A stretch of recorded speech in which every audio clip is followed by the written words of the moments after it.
The NAFTA tribunals reveal the extent to which globalists in America will go to discard the U.S. Constitution in order to deepen U.S. integration into a regional jurisdiction. This means compromising the greatest human rights document produced by any nation in the world, the U.S. Constitution's Bill of Rights, that recognizes those unalienable, non-revocable human rights of the Declaration of Independence over which governments have no jurisdiction.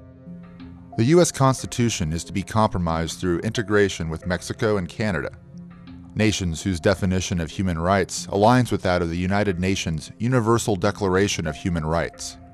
That UN document clearly declares that human rights can be given, taken away, or limited by big government. A final observation from Bill Clinton's 2004 speech at Davos reveals his determination to complete a global integration that is the ultimate big government system. Caught in the middle between interdependence and integration. And if we just sit here and claim the benefits of interdependence without pushing the world into an integrated environment, which requires systematic change. Just what is the systematic change that Clinton points to? During the NAFTA debate in 1993, Henry Kissinger, National Security Advisor and Secretary of State in the Nixon and Ford administrations, provided a clue when he declared his support for NAFTA in this Los Angeles Times op-ed. NAFTA will represent the most creative step towards a new world order taken by any group of countries since the end of the Cold War. NAFTA is not a conventional trade agreement, but the architecture of a new international system. And years later, Mexican President Vicente Fox, never at a loss for words, explained Kissinger's new international system. In recent years, a new international system has been developing, oriented towards the establishment of norms and principles of universal jurisdiction above national sovereignty. Hence, Fox's system of universal jurisdiction above national sovereignty is consistent with Kissinger's New World Order and Clinton's systematic change. Fox continued, "Eventually, our long-range objective is to establish with the United States, but also with Canada, our other regional partner, an ensemble of connections and institutions similar to those created by the European Union, with the goal of attending to the freedom of movement of capital, goods, services, and persons." Thus, a North American version of Europe's Schengen zone that erases national borders can become the globalist reality, while NAFTA tribunals declare authority above the sovereignty of the United States Constitution. Bill Clinton's national security advisor during the NAFTA debate, Anthony Lake, parroted this mindset in a 1993 memo that would have been useful in that debate, but alas, it wasn't declassified until 1996. He wrote, "NAFTA institutions can be forged into the vital mechanisms of hemispheric governance, increasingly integrated by economic exchange and shared political values." Today in the U.S., the latest economic crisis, a fiscal cliff, has not been averted. It has just been kicked down the road once again by a Congress that borrowed billions more in deficit spending to delay the fall, and all the while foreign aid for global region building continues unabated. Clearly, this fiscal cliff was the result of dereliction in Washington.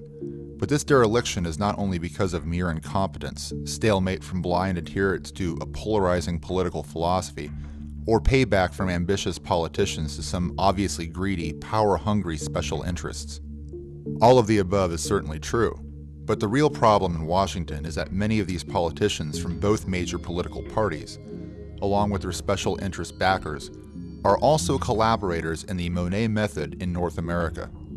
Their aim is to incrementally erode confidence in national economies, currencies, and sovereignty to be superseded by their big government utopian dream, a new world order of federated geopolitical regions. Guy Verhofstadt is an influential and outspoken member of the European Union Parliament and is a frequent heckler of Nigel Farage in that EU body. In October 2001, while Verhofstadt was the Prime Minister of Belgium, he called for a global federation of current geopolitical regions, patterned after the EU model.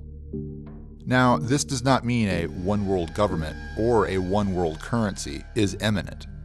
In the incremental, pragmatic world of the globalists, that monolithic idea is unrealistic and unsustainable, at least in the near term.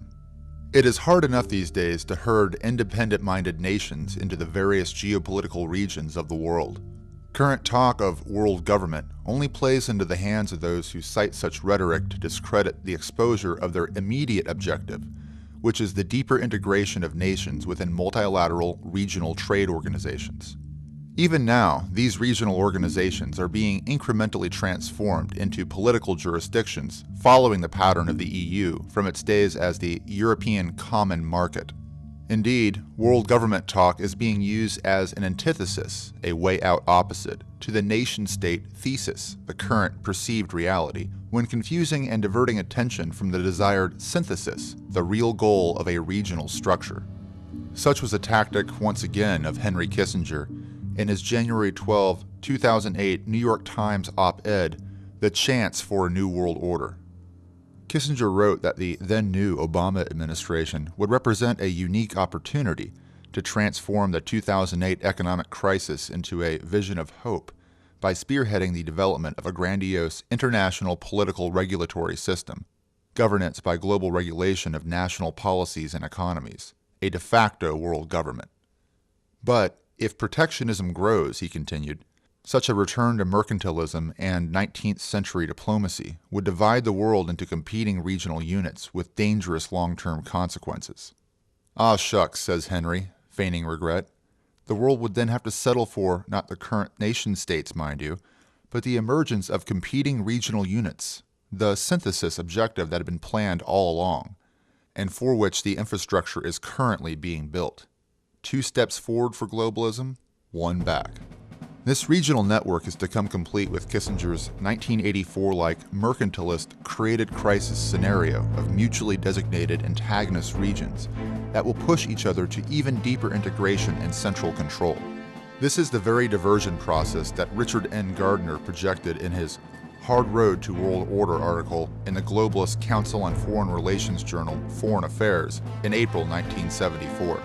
The hope for the foreseeable future lies not in building up a few ambitious central institutions of universal membership, like the United Nations, and general jurisdiction as was envisaged at the end of the last war, World War II, but rather in the much more decentralized, disorderly, and pragmatic process of inventing or adapting institutions of limited jurisdiction and selected membership. Kissinger's competing regional units completely fit Gardner's diversion description. Today's emerging regional units, built in large part by U.S. foreign aid, now serve as a designated antagonist to U.S. security and prosperity, prompting the globalist mantra that North America itself must accelerate integration to keep up with the competition. Gardner continued, in short, the House of World Order will have to be built from the bottom up rather than from the top down. It will look like a great booming, buzzing confusion, to use William James's famous description of reality, but an end run around national sovereignty, eroding it piece by piece, will accomplish much more than the old-fashioned frontal assault. This ruse is continued by Robert Pastor, author of The North American Idea, and co-author of the Council on Foreign Relations sponsored Building a North American Community. Pastor has continually stressed that he favors a North American community rather than a North American Union, apparently betting that a naive American public would not discover that the community moniker not only had a place in the succession of titles towards the European Union, but had been an incremental step towards other geopolitical regions and subregions as well. For years, Pastor's Center for North American Studies at American University promoted a student-led triumvirate.